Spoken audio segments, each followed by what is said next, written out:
Bueno, hermanos, yo quería preguntarles algo acerca a nivel personal de ciertas circunstancias que nos pasan. Sabemos que en nuestra vida como creyentes puede llegar a nuestra vida la depresión, la tristeza, pero no podemos quedarnos ahí. Siempre tenemos esperanza en Dios de levantarnos y la esperanza del Evangelio, ¿cierto?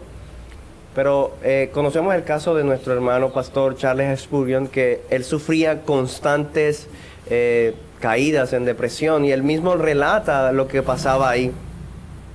Pero hablando con los jóvenes de la iglesia local, le planteamos una pregunta de qué pasaría si un creyente fiel al Señor llega un momento en su vida en que él se deprime tanto y llega un momento por optar a suicidarse. Él dio frutos. La Biblia dice que el creyente da frutos. Él dio frutos de conocer al Señor, de caminar en el Evangelio. Pero llegó ese momento en su vida en el que se entristeció tanto que optó por el suicidio. La pregunta es, ¿esa persona fue salva o nunca fue salva? ¿Qué podrían comentarnos acerca de eso? Bueno, en primer lugar tenemos que entender algo, o sea, todo creyente nacido de nuevo, o sea, toda persona que soberanamente el Señor ha llamado eficazmente por el Evangelio, que ha sido regenerado en su corazón, es una persona que batalla contra el pecado, porque ya el pecado le pesa y lo aborrece. Entonces, ese aborrecimiento del pecado lo lleva a vivir una vida santa, a querer agradar al Señor, pero no está ausente de un remanente de pecado.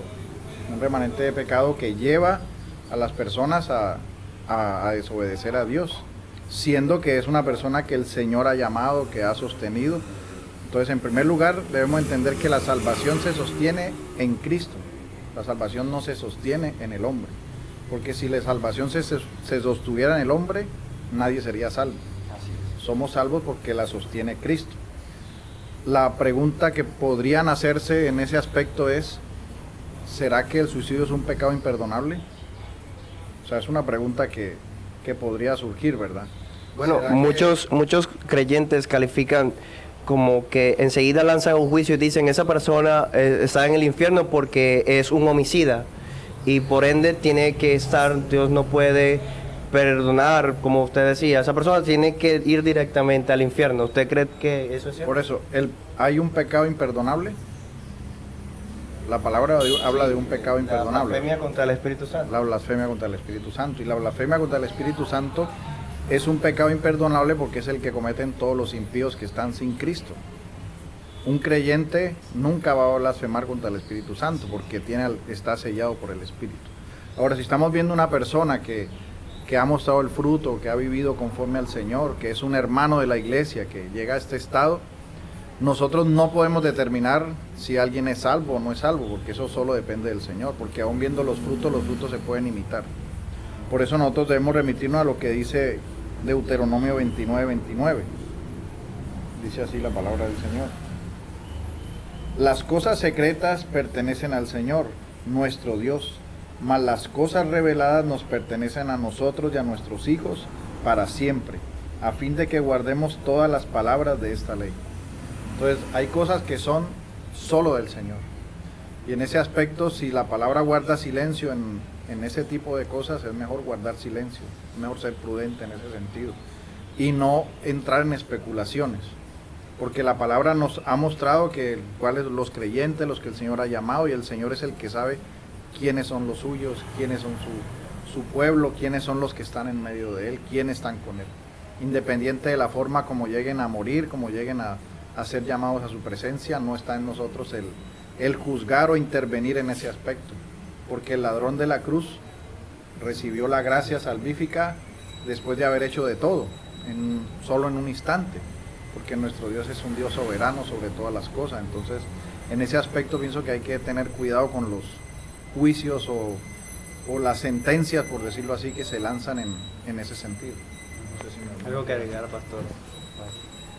Bueno, verdad que cristianos fieles verdaderos luchan con depresión. Jeremías es un ejemplo en las escrituras, el profeta que lloró continuamente. Y debemos afirmar que es un pecado grave, es un homicidio, pero el homicidio tampoco es el pecado imperdonable, no perdonable. Dios perdona cualquier pecado que sea arrepentido y confesado al Señor Jesucristo. Somos perdonados una vez y para siempre al conocer al Señor Jesucristo, y no somos salvos por no... nadie puede separarnos del amor de Dios que está en Cristo Jesús, ni cosa presente, ni cosa futura, ni cosas venideras. Y si llega un cristiano a tan estado tan bajo que comete este pecado, si es un cristiano verdadero, no se puede perder la salvación. Pues, no sé, algunos han usado el ejemplo de Samson, que al final de su vida, en un sentido se suicidó y mató a muchos filisteos con él mismo. Y él está reconocido en Hebreos 11 como un hombre de fe. Entonces, no sé si es válido porque todas estas cosas en Jueces muestra un tiempo donde todos hicieron lo que fue correcto en sus propios ojos. Y más que todo vemos la depravación y maldad del hombre en el libro de Jueces. Pero conociendo que Cristo es quien nos salva, podemos tener, debemos, bueno, un pastor Sam Waldron, dijo, para él él ve una diferencia grande entre alguien que muere en un pecado sin arrepentir para muchos años, por ejemplo, adulterio. Una persona llamándose hermano, pero en adulterio durante muchos años sin arrepentirse y muere en este estado. Es diferente de ver un hermano que cae en un momento de debilidad y toma su vida. Es un pecado no constante. Es de repente y como dice Boris, debemos dejarlo al final en las manos del Señor, no sabemos. Pero tampoco podemos automáticamente decir que están en el infierno, porque no tenemos este conocimiento.